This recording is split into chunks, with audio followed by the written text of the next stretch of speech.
열정기도에 참석하신 여러분을 진심으로 사랑하고 축복합니다.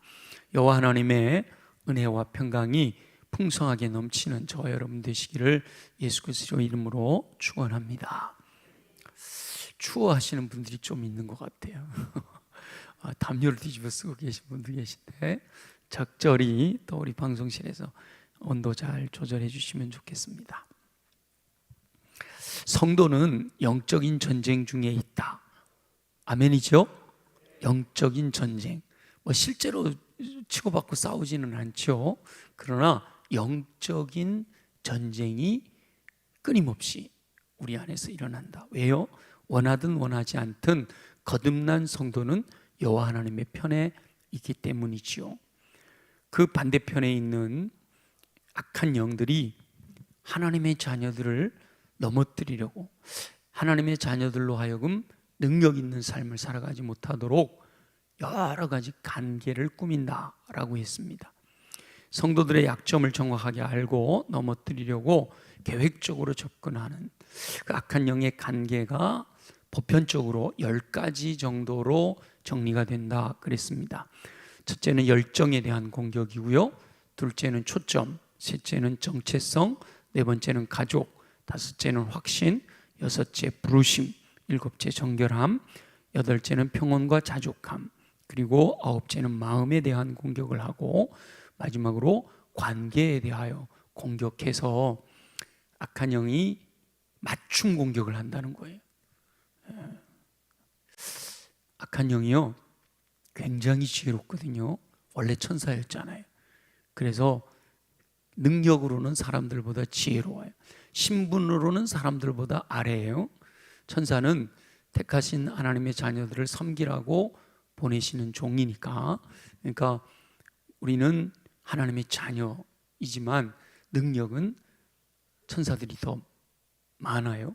그 사단이 그 능력을 그대로 가지고 악하게 사용하는 거란 말이에요. 그래서 이런 10가지 전략을 이제 하나하나 살펴보면서 그 악한 영의 전략에 우리가 어떻게 대처해야 그걸 이겨내고 악한 영이 공격하는 것들을 물리치고 영적인 전쟁에서 승리하게 되느냐. 제가 늘 말씀드리지만 인생은요 성공하는 인생을 추구하면 안 됩니다.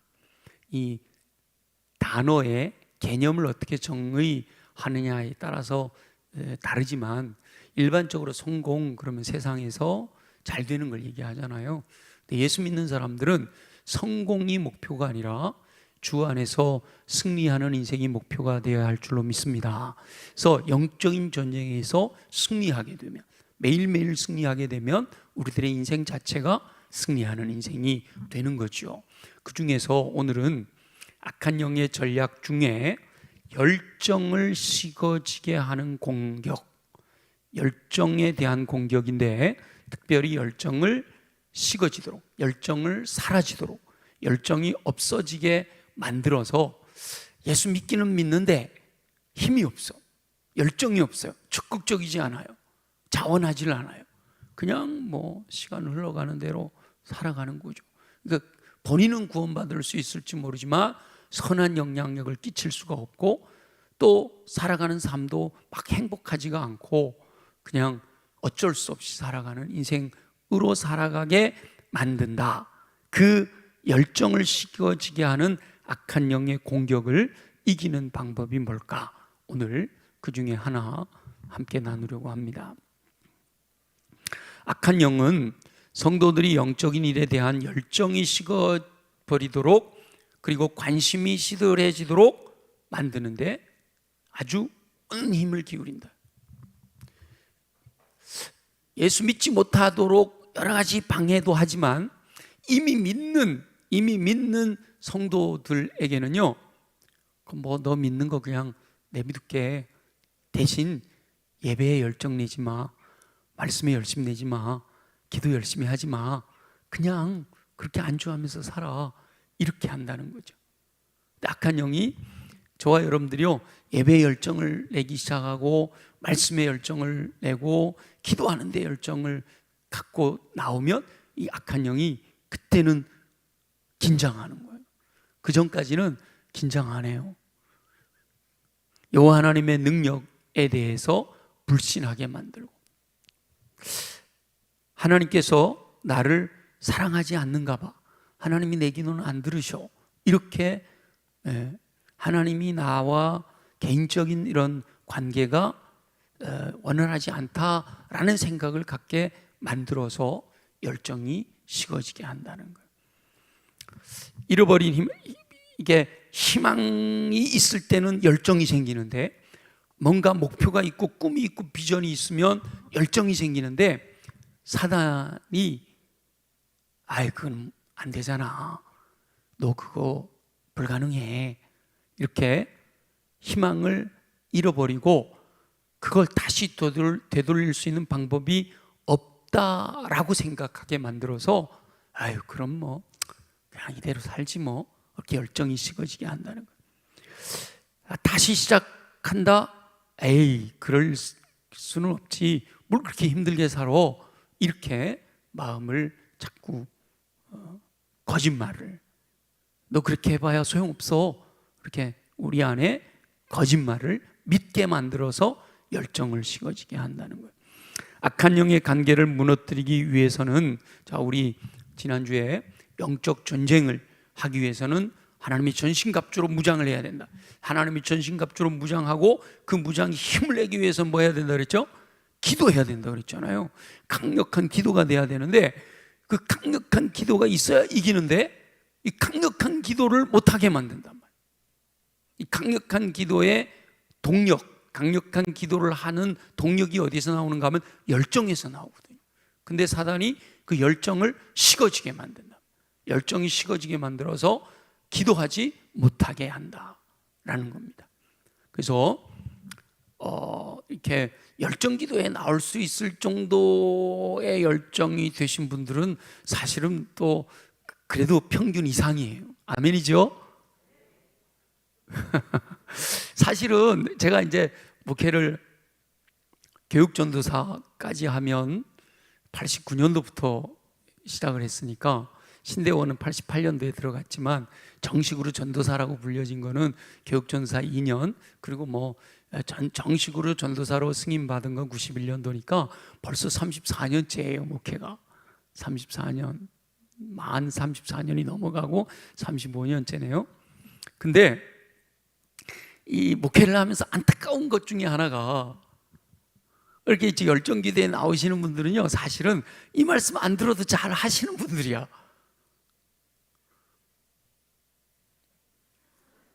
진짜죠? 네. 근데 사실은 이 말씀을 들어야 되는 분들은 어떤 분들이에요? 여기 안 오신 분들, TV 앞에 앉아 있고 저 놀러 가고 이런 분들이 사실은 들어야 되는 말씀인데, 그러니까 여러분들이 듣고 뭐 해야 돼요? 여러분들이 열정이 생겨서 흘려보내야 돼요. 전념시켜야 돼요. 더 뜨거워져 가지고, 그죠? 더 충만해요. 좀 안타깝기는 해요. 그래서 여기 계신 분들은 이미 열정이 어느 정도 평균 이상 있지만, 그럼에도 불구하고 스스로 한번 자문해 보자 말이에요. 내 마음의 열정이 사라졌는지, 좀 적극적이고 자원하던 그런 마음들을 잃어버리고 있지는 않는지. 오늘 내가 이 자리에 나온 것도 정말 은혜를 사모하고 주님을 찬양하고 경배하고 간절히 기도하고 내 기도가 하나님 들으실 거야 확신을 가지고 그런 마음으로 나왔는지, 아니면 여러분들이 간절한 기도 제목이 있어서 하나님 이거 꼭 하나님께 기도해야 돼 이런 마음으로 나왔는지. 죄송합니다. 우리 교역자들은 당연히 교역자니까 나와 앉아 있는지, 네. 우리 장로님들은 그래도 내가 장로인데 안 나갈 수가 없지, 장로도 안 나가면 누가 나오겠어, 그런 마음에 나오셨는지, 아니면 또 혹 내가 안 나가면 우리 목사님 얼마나 서운해 하실까, 그런 마음도 좀 귀한 마음이긴 해요. 근데 한번 스스로 자문해 보자 말이죠. 정말 사모하는 마음으로 열정을 가지고 주를 찬양하고 주의 음성을 듣기를 원하고 주님께 간구하기를 원해서 나왔는가? 그럼 감사하고요. 그렇지 못했다면 내 열정이 식어진 이유가 뭘까? 지금은 내가 열정을 가지고 나왔는데 맞아, 나도 열정이 식어질 때가 있었어. 그리고 또 앞으로도 혹 열정이 식어질지도 몰라. 그런 여러 가지 생각들을 하면서 저와 여러분들이 한번 오늘 말씀을 통해서 또 지혜를 얻자 말이죠. 그러면 내가 열정이 식어졌을 때 그 열정이 식어진 이유가 뭘까? 여러 가지 이유가 있겠죠. 근데 대부분 열정이 식어진 성도들이 왜 열정이 식어졌는지 원인을 정확하게 모르기 때문이라는 거예요. 대부분의 사람들이 열정이 식어질 때 첫 번째 타겟이 하나님이시래요. 하나님 나 사랑하지 않나 봐. 하나님 내 기도 안 들어주셔. 하나님 왜 나만 미워해? 이게 하나님 탓을 한다는 거예요. 그러니까 하나님께 실망해서 열정이 식어지는 경우가 있어요. 또 하나는 자기 자신 탓을 한대요. 내가 몸이 약해서, 내가 능력이 없어서, 내가 지혜롭지 못해서 전부 자기 탓을 한다는 거예요. 그리고 더 나아가서 어떤 사람들은 누구 때문에 내가 믿음 생활을 열심히 못한다, 또 이렇게 생각한다는 겁니다. 근데 잘못 알고 있다는 거예요. 여호와 하나님께서 자신을 사랑하시지 않는다라고 생각하고 내가 무능하다고 생각하며 누군가의 방해 때문에 열정이 사라졌다라고 생각하는데, 사실은 놀라운 것은요, 그게 바로 악한 영의 전략 때문이라는 거예요. 악한 영이, 사단이 저와 여러분들의 열정을 식어지게 하기 위해서 전략을 썼는데 내가 그 전략에 넘어가 버린 거예요. 그래서 하나님을 원망하고 나를 탓하고 다른 사람을 탓한다라는 거죠. 악한 영의 교묘한 관계에 속아 넘어갔기 때문이다. 악한 영의 의도적인 전략에 무너진 거다라는 사실을 깨달아야 된다는 거예요. 내가 지금 열정이 이게 식어진 것은 하나님 때문도 아니고 나 때문도 아니고 누구 탓도 아니고 누구 때문이라고요? 사단이 나를 열정을 식어지도록 내 열정을 빼앗아갔구나 라고 하는 걸 깨달아서 타겟이 정확해야 된다라고 하는 거죠. 예를 들면 우리는 성령님, 하나님, 삼일체 하나님께서 나를 대하는 것에 대해서 생각하는데, 주로 이제 열정을 식어지게 하는 여러 가지 원인들 중에 오늘 이제 다윗이 시편 51편을 기록한 것처럼 죄가 우리의 열정을 식어지게 하는 경우가 많잖아요. 대부분 거의가 죄가 나로 하여금 하나님께 가까이 나가지 못하게 하고 나를 또 정죄하게 하고 그렇게 하게 한 주변 환경을 또 탓하고 그러면서 열정이 식어지는데, 죄에 대한 성령님의 태도와 악한 영이 어떻게 나에게 대하느냐 하는 걸 이렇게 살펴보면 우리가 나의 열정을 식어지게 만드는 것이 악한 영이로구나 라는 것을 알 수가 있단 말이에요. 자, 죄를 지었어요. 그러면 성령님께서는 죄를 깨닫게 해주시죠. 책망하시잖아요. 다윗에게도 선지자를 보내서 바로 당신입니다 이렇게 죄를 지적해 주시는 거예요. 근데 성령님께서 죄를 지적해 주실 때는 목적이 뭐예요? 의도가 뭐예요? 회개하라는 거죠. 그죠? 회개하고 돌이켜라, 회복시키기 위해서 책망하시는 거예요. 그러니까 죄 때문에 열정이 식어질 이유가 없는 거예요. 죄에 대해서 책망을 들었으면 어떻게 해야 되죠? 더 주님께 가까이 나가서 내가 통회하고 자복하고 더 주님께 간절히 부르짖으니까 열정은 더 어떻게 돼요? 더 커져야 되죠. 그죠? 내가 죄인이라는 사실을 깨닫게 되니까 주님 앞에 더 낮아지고 더 회개하고 더 겸손해서 열정을 가지고 나아가게 돼요. 그런데 악한 영은 내가 죄를 짓게 되면요, 나를 모욕하고 무너뜨릴 목적으로 끊임없이 정죄한다. 너 죄인이야. 너 그딴 죄를 짓고도 무슨 믿는다고 그래? 이렇게 자꾸 정죄한단 말이에요. 그러면 성령님이 책망하시는 것은 회복의 은혜로 나타나지만 악한 영이 정죄하는 것은 뭐예요? 낙심하고 절망하고 자꾸 실망하게 돼서 열정이 식어진다라는 거죠. 보혜사 성령님의 책망은 종종 고통스럽지만 아주 그냥 배불 찔러버리는 거죠. 십자가를 생각하게 해서 내가 엄청난 죄인이야, 나는 죄인 중에 괴수다, 이렇게 깨닫게 하시니까 고통스럽지만 그렇게 하시는 책망은 격려하고 일으켜 세워서 다시 시작할 수 있는 희망을 주기 위해서 하시는 책망이단 말이에요. 그런데 악한 영의 정죄는 죄책감을 갖게 해서 낙심으로 이어지게 만든다. 나 같은 게 뭘 할 수 있겠어? 그래, 이런 죄도 이겨내지 못했는데, 내가 이렇게 나쁜 놈인데 어떻게 이 일을 감당하겠어? 이렇게 낙심하게 만든다. 자, 여러분들이 혹시나 열정이 식어졌다면 뭐 때문에 열정이 식어졌을까? 성령님이 나로 하여금 열정을 식어지게 하셨을까? 아니면 악한 영이 나를 열정을 식어지게 한 걸까? 한번 이렇게 점검해 보란 말이죠. 보혜사 성령님의 죄에 대한 책망은요, 예수 그리스도의 은혜와 자비를 바라보게 만들어요. 그러니까 성령님이 나로 하여금 죄를 책망하실 때는 십자가를 바라보게 한다는 거죠. 내 죄 때문에 예수님이 십자가에서 죽으셨구나. 그런데 너무도 감사하게 예수님이 내 죄를 용서해 주셨어. 이렇게 예수 그리스도의 은혜와 자비를 바라보게 만든다는 거예요.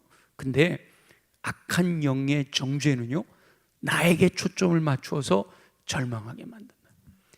야, 그봐, 너는 원래 그런 놈이야. 너 부모들부터 그랬는데 지금도 그러고 있지. 너 예전에도 그랬는데 지금도 그러지. 앞으로도 또 그럴까? 이렇게 나를 생각해. 사람은요, 사실은 모든 사람이 다 죄를 범하여 하나님의 영광을 이루지 못하는 죄인이잖아요. 근데 사단은 계속해서 나만 보게 하는 거예요. 그래서 나는 몹쓸 놈, 나는 아무것도 할 수 없어, 나 같은 게 뭘 하겠어, 이렇게 나에게 초점 맞추게 하면 악한 영의 계략에 지금 내가 넘어가고 있는 거예요. 악한 영의 전략에 넘어가면 내 약점들이 더 크게 드러나서 비참한 절망의 원인으로 작용이 되는 거예요. 그런데 여호와 하나님 앞에서 보혜사 성령님께서 내 약점을 보게 해주시면 오히려 더 순수하게 예배할 수 있고 감사하는 이유가 된단 말이에요. 사도 바울이 그러잖아요. 약할 때 강함 주시는 주를 찬양하고 경배하잖아요. 그죠? 여러분, 이게 달라요. 여러분, 지금 이제 몇 가지만 제가 이렇게 말씀을 드렸는데, 여러분들에게는 성령님이 가까이 계세요, 사단이 가까이 있어요? 할렐루야, 할렐루야, 감사해요. 근데 많은 사람들이요, 이 악한 영의 계략에 넘어가고 있어요. 그러기는 해요. 어떨 때는 성령님 책망하시는 거예요, 감사하고. 어떨 때는 사단에 또 이렇게 넘어가고. 이게 사단이 호시탐탐 기회를 노리는 거거든요. 성령으로 말미암아 죄에 대해서 책망을 받고 하나님께 가까이 나가려고 그럴 때도 사단이 또 야 임마 너 같은 게 이러면서 또 공격해 들어오는 거예요. 보혜사 성령님의 책망은 은혜가 필요한 상태를 알게 하고 열정을 강화하는 이유가 되는 거예요. 내가 죄인이니까 나를 위해 십자가에 죽으신 그 은혜가 너무 커서 더 주를 위해 충성하고 헌신하게 된단 말이에요. 300데나리온 하나님께 깨뜨려 드렸던 그 여인, 예수님이 그러시잖아요. 많은 죄를 사함받았기 때문이다. 그 많은 죄를 사함받으려면 먼저 뭐부터 해야 돼요? 죄를 많이 졌다는 얘기잖아, 그죠? 네. 그렇다고 로마서에서 그러잖아요. 그렇다고 죄 지으려고 하냐? 아니라는 거죠. 죄를 짓지 않을 수 있으면 죄를 짓지 않아야 되지만 우리는 어쩔 수 없이 죄인이단 말이죠. 근데 내 죄를 크게 생각해서 더 주님 앞에 가까이 나가는 거, 그것은 오히려 더 주를 향한 사랑이 뜨거워지고 주를 향한 충성과 주를 향한 헌신의 열정을 일으키는 동력이 된단 말이에요. 근데 악한 영이 정죄하는 내용을 받아들이고 믿기 시작하면요, 나는 할 수 없어, 나는 아무것도 안 돼. 그리고 심지어 그러면 누구처럼 극단적인 선택을 하죠? 가룟 유다처럼 그렇게 극단적인 선택을 할 수도 있는 거예요. 악한 영은 내가 겪고 있는 현실, 내가 지은 죄나 내가 지금 당하고 있는 상황과 환경, 이것이 실제보다 훨씬 더 절망적이고 최악으로 보이도록 계속해서 나를 유혹한단 말이에요. 여러분, 그럴 때가 있어요. 뭐 예를 들어, 이게 지금 원고에 없던 거 지금 갑자기 생각나려고 하는 건데, 예를 들어 내가 100만 원을 빚을 지는 상황이 생겼어요. 100만 원을 빚을 지는 상황이 생겼어요. 어떤 사람에게는 100만 원 빚이 진 것이 하늘이 무너지는 것 같이 여겨질 수도 있어요. 그럼 난 이 빚 못 갚아. 그래가지고 뭐 아주 심한 예지만 극단적인 선택을 할 수 있어요. 또 어떤 사람에게는 100만 원 갚으면 되지, 뭐 내가 열심히 일해서 갚으면 되는 거 아니야, 이럴 수 있잖아요. 그죠? 마찬가지로 똑같은 죄를 지어도 악한 영은 그것에 대해서 엄청 크게 생각하게 만든다는 거예요. 지금 내가 예를 들어 대학에 떨어졌다, 아니면 직장에서 퇴직을 하게 됐다. 그러면 그 상황이 뭐 있을 수 있는 거잖아요. 얼마든지 뭐 대학 한번 떨어졌다고 그냥 세상이 망하는 것처럼 생각하면 안 돼요. 사실은 여러분 한 60, 70대에서 생각해 보면 그 재수하고 삼수하는 거 한 2년, 3년 시간 보내는 거 뭐 중요한 거 아니잖아요. 그죠? 그 전체 인생에서 보면. 근데 그 상황에서는 큰일 나는 줄 아는 거예요. 그게 누가 그렇게 만드느냐? 악한 영이 만드는 거예요. 악한 영은 교묘하게 속여서 여호와 하나님의 약속을 믿지 못하게 하여 실망해서 열정을 잃어버리게 만든다. 악한 영은 그렇게 여호와 하나님과 성도들을 통렬하게 비난해요. 지독한 거짓말로 현실을 왜곡합니다. 그래서 열정을 갉아먹는 수많은 방법 중에 하나로 거짓말을 밥 먹듯이 사용하는 거예요. 말씀을 왜곡시키잖아요. 나중에 끝나고 다 아세요? 제가 쭉 이어져 가야 되니까 지금 성경 공부 시간이 아니고 설교 시간이니까 궁금한 거 적어 놓으셨다가 나중에 개인적으로 얘기하면 제가 기회가 되면 말씀드릴게요. 그렇게 악한 영이 거짓말, 참소하는 자거든요. 악한 영은 거짓말쟁이거든요. 근데 여러분, 악한 영이 거짓말쟁이인데 사람들이 희한하게도 거짓말쟁이 말을 잘 믿어. 하와가 하나님께서 분명히 말씀하셨잖아요. 선악을 알게 하는 나무의 실과를 먹으면 반드시 죽는다. 그냥 죽는다도 아니고 반드시 죽는다. 하나님 말씀하셨잖아요. 그죠? 근데 사단이 뭐라 그래요? 안 죽어. 하나님 말씀을 딱 거부하는 거예요. 그러면서 뭐라 그래요? 아니야, 하나님처럼 된다니까. 하나님께서 너희들 하나님처럼 될까봐 못 먹게 한 거야. 뭐 한 거예요? 거짓말 한 거예요. 거짓말 한 거. 여러분, 죽은 사람의 영혼이 귀신이 되나요? 우리 한국적인 상황에서 많은 분들이 죽은 사람의 영혼이 귀신이 된다고 착각을 해요. 그래가지고 이 귀신 쫓아내고 악령 쫓아낼 때 그러거든요. 악령 쫓아내는 분들, 이단적인 분들이 뭐라 그러면, 아이고 귀신 들려갖고 예수 이름으로 물리쳐라. 너 누구야? 그러니까 니네 할머니다, 뭐 니네 고모다, 이런다는 거예요. 여러분, 니네 고모다, 니네 할머니다 라고 말하는 그놈이 누구요? 그놈이 누구냐고? 악한 영이잖아요. 악한 영이 뭐 하는 거라고? 거짓말 하는 거예요. 거짓말. 근데 악한 영이 거짓말 하는데 거짓말에 속아 넘어가는 거예요. 거짓말에. 근데 뭐라 그러면, 아니 귀신이 그렇게 말했다는 거예요. 귀신이 그렇게 말했다. 아니 성경이 더 진리예요? 귀신의 말이 더 진리예요? 성경에 어디 죽은 사람의 영혼이 귀신이 된다고 나와요? 귀신은, 악한 영들은 뭐예요? 타락한 천사들이에요. 죽은 사람은 영혼이 어디로 가요? 낙원에 가거나, 예수 믿는 사람들은 낙원에 가 있거나, 믿지 않는 사람들은 음부에 내려가 있다가 마지막 심판날에 어떻게 해요? 영원한 천국과 영원한 지옥으로 나눠지는 거예요. 죽은 사람의 영혼이, 예수 믿는 사람들도 그래. 꿈에 죽은 사람의 조상이 나타났대. 그 귀신이 나타난 거 아니에요. 거짓말쟁이. 악한 영은 거짓말쟁이인데 거기 속아나면, 거기가 중요한 게 아닌데, 이렇게 악한 영은 대놓고 막 이렇게 아니야 막 이렇게 하기도 하지만 교묘하게 아주 아닌 것처럼 하면서, 하와에게도요, 하와를 위하는 것처럼 하면서 들어오잖아요. 그래서 처음부터 빵 때리면 오 이러니까 서서히 천천히 이 열정을 식어지게 만들어요. 하나님의 사랑을 믿지 못하게 만들어요. 그래서 악한 영의 관계에 넘어가서 열정을 잃어버리는 성도가 너무도 많아져요. 열정이 식어진 이유 중에 가장 큰 게요, 바로 자신도 모르는 사이에 악한 영의 관계에 넘어가 버린 거다라는 거예요. 그래서 열정을 잃고 기도하지 않는 여러 가지 이유를 대볼 수 있지만, 기도하지 못하게 하는 것은 결국 악한 영의 전략이 효과를 보기 시작했을 가능성이 높다라고 하는 것을 기억해야 된다. 물론 내가 게으른 모습도 있을 수 있고 다 여러 가지가 있을 수 있는데, 가장 큰 영향력은 악한 영의 관계로 인해서 열정을 잃어버리고 기도하고 싶지 않게 되는 거다. 반대로 막 기도하고 싶고 막 봉사하고 싶고 막 섬기고 싶고, 그건 누가 주는 거라고요? 그건 성령님이 주시는 거예요. 그 감동을 놓치지 말고 순종해야 되는 거죠.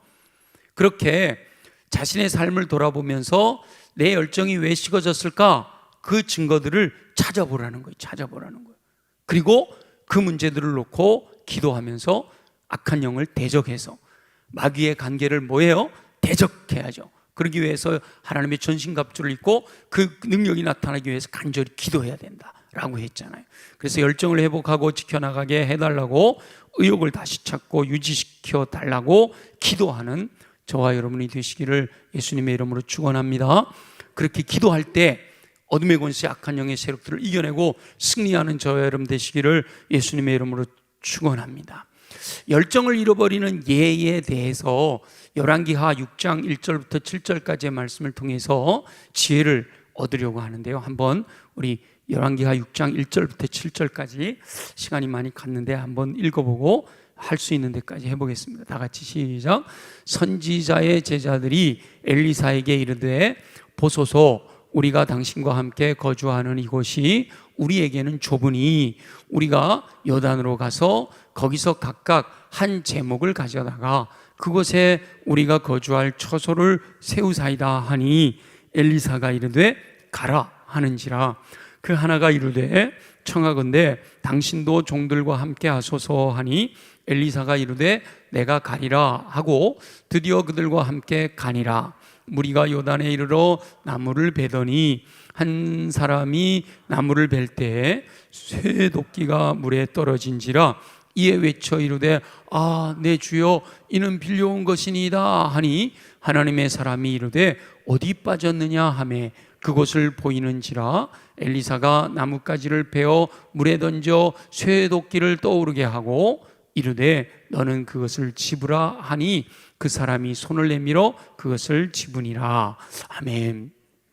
이것이 무슨 열정하고 무슨 관계가 있을까? 한번 생각해 보죠. 엘리사 선지자가 제자들과 함께 있었어요. 근데 엘리사 선지자 능력이 많이 나타나니까 제자들이 많이 모였어요. 그래서 함께 지내는, 요즘 얘기를 하면 기숙사가 부족해요. 그래서 숙소를 좀 더 넓히고자 나무를 베러 간 거예요. 요단강변에 나무를 베러 간 거죠. 그런데 나무를 찍던 도중에 도끼가 헐거워져 가지고 이 자루에서 도끼 날이 빠져가지고 강에 빠져버렸어요. 요단강변이니까 빠져버렸어요. 집을 넓게 지으려고 하다가 열심히 일하다가 도끼 날이 빠져버렸어요. 일할 의욕을 잃어버린 거죠. 이 도끼를 그걸 건져올 수가 없잖아요. 그 무거운 게 깊은 강에 빠져버렸으니까. 게다가 그 도끼를 친구한테서 빌려온 도끼인데 잃어버렸으니까 배상도 해줘야 되잖아요. 도끼날이 물속에 빠지면서 낙담과 허탈함이 밀려와서 더 큰 처소를 짓고자 하는 목표는 더 이상 진행이 불가능하게 되죠. 도끼를 되돌려 줄 수 없는 상황이 더 어렵게 만들어요.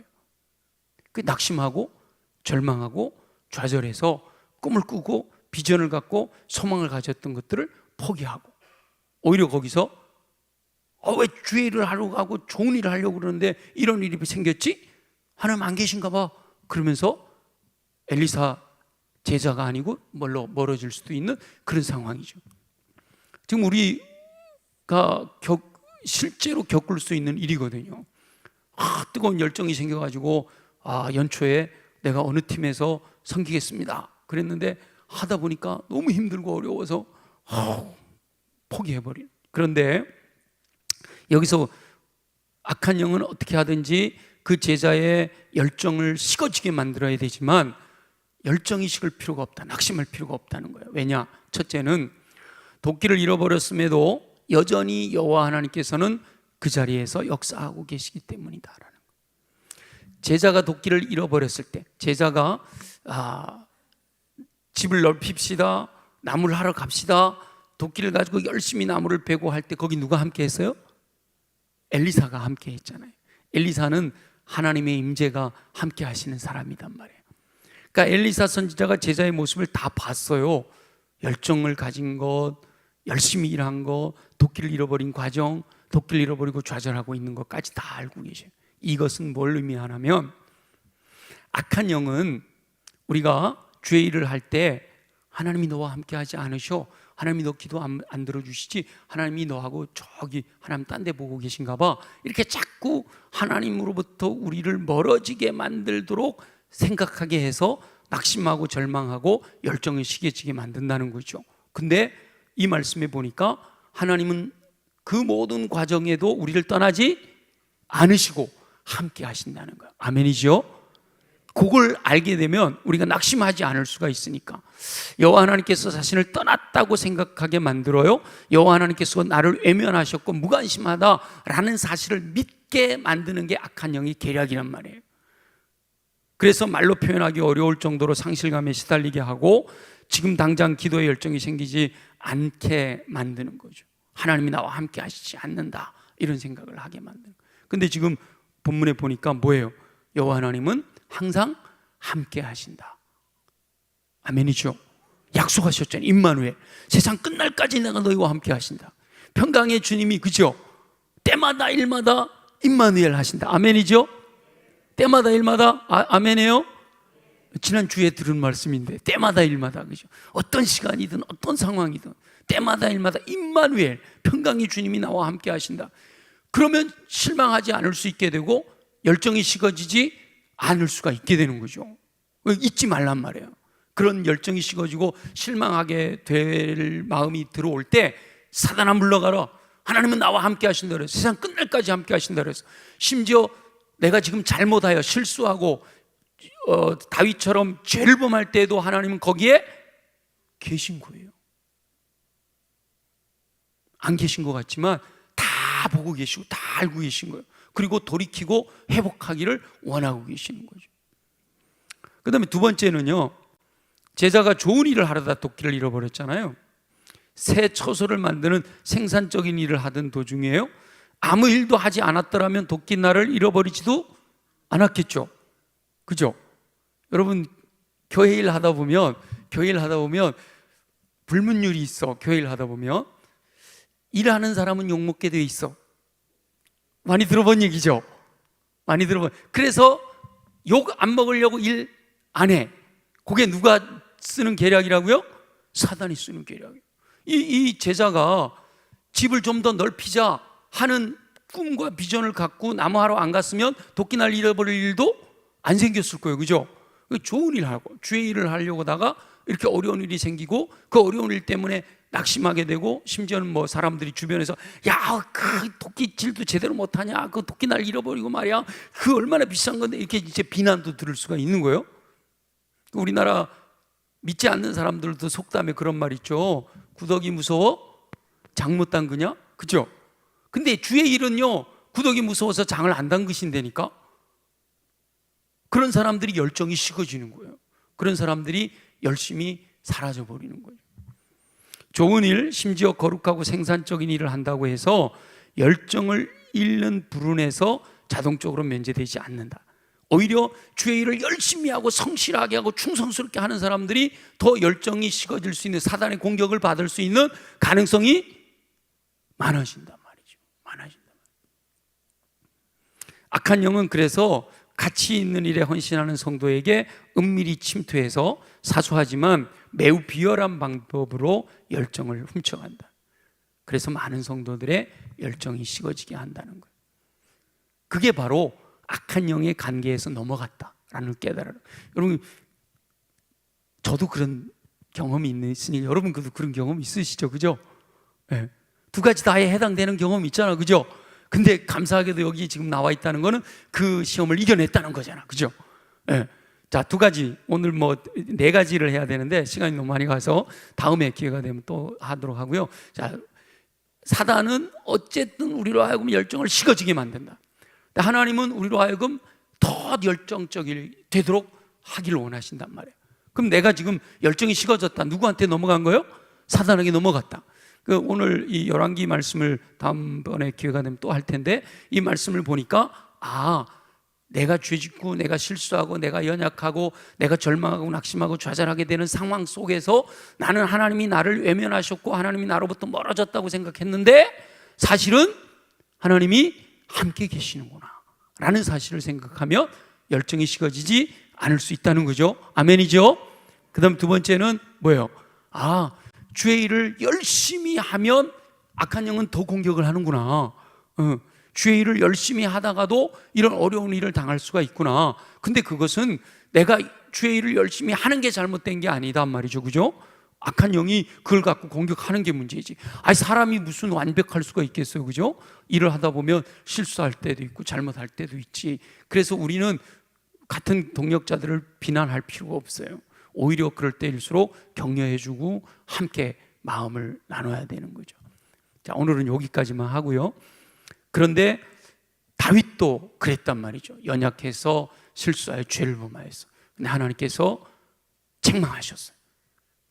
깨달았어요. 그래서 눈물로 회개하잖아요. 내가 자는 침상이 눈물로 뜨게 됐다 할 정도로, 시적인 과장의 표현이지만 눈물의 홍수에 침대가 둥둥 떠다녔다. 여러분 얼마나 눈물을 흘리면 그렇게 되겠어요, 그죠? 그 정도로 회개했다는 거예요. 그러면서 회개하면서 썼던 시가 이 51편이에요. 주의 일을 하려다가 나무하다가 도끼 잃어버린 정도하고 비교도 안 되는 다윗의 인생에서, 그런데도 불구하고 다윗은 거기서 좌절하고 낙심하고 절망하고 극단적인 선택을 하는 게 아니라 하나님께 기도하잖아요. 그 기도의 핵심이 우리 10절 다시 한번 읽어볼게요. 10절 방송실 10절 다시 한번 읽어볼게요. 다 같이 시작. 하나님이여 내 속에 정한 마음을 창조하시고 내 안에 정직한 영을 새롭게 하여 주옵소서. 지금 내가 죄인이라는 걸 깨달은 거예요. 그래서 하나님 앞에 회개하는 거예요. 하나님, 내가 지금 내 안에 정결한 마음이 없어요. 하나님, 내 안에 정결한 마음을 주시고 정직한 영을 새롭게 하여 주셔서 나를 변화시켜 주셔서 주님이 원하시는 뜻대로 살아가게 하시기를 원합니다. 그렇게 기도하는 거잖아요. 그렇게 기도하면 하나님께서 다윗을 회복시켜 주셨고, 그래서 결국은 다윗이 이스라엘 역사상 가장 성군이라고 불려지는, 그리고 사도행전에서 스데반 집사님이 설교하면서 그랬잖아요. 내 마음에 맞는 사람이다. 여러분 그런 평가를 받게 된 거예요. 극단적인 선택을 했던 유다는 회복이 되지를 못했지만 예수님을 저주하면서까지 부인했던 베드로는 뭐예요? 회개함으로 회복이 됐잖아요. 저와 여러분들이 지금 열정이 식어져 있다고 절망할 필요가 없어요. 뭐 하면 되는 거예요? 회복하면 되는 거예요. 그래서 오늘 제목이 뭐예요? 다시 열정을 회복하라. 다시 열정을 회복하면 되는 거예요. 그래서 오늘 저와 여러분들이 기도하는 것은 다윗처럼 기도하자는 거예요. 다윗처럼. 그래서 기도하는데 우리가 사실 속에 있는 것이 가득 들어있어도 이렇게 기도하기가 쉽지 않아요. 그래서 다윗의 이 구절로 찬송을 만들었어요. 찬송을. 그래서 이 찬송가를 반복해서 우리가 함께 부를 거예요. 오늘은 뭐 이렇게 막 부르짖고 안 하셔도 돼요. 말씀 들은 걸 기억하고 사단이 나를 공격하는 이런 방법이 있구나. 이걸 대적해야지. 하나님 내 안에 정결한 정한 마음을 주셔서 정직한 영을 새롭게 하여 주시고 성령으로 충만하게 해서 이기도록 도와주세요. 우리 함께 정결한 마음 주시옵소서. 우리 함께 찬양하고 그 찬양이 곡조 있는 기도가 되도록. 그래서 오늘은 제가 기도하는 시간을 따로 안 드리고 찬양 시간이 많이 가서 그러기도 하지만 찬양으로 기도를 드리고 제가 축도하고요. 여러분 자유롭게 또 기도하시다가 돌아가시도록 그렇게 하겠습니다. 찬양이 기도다라는 마음으로 우리 함께 찬양을 드립시다.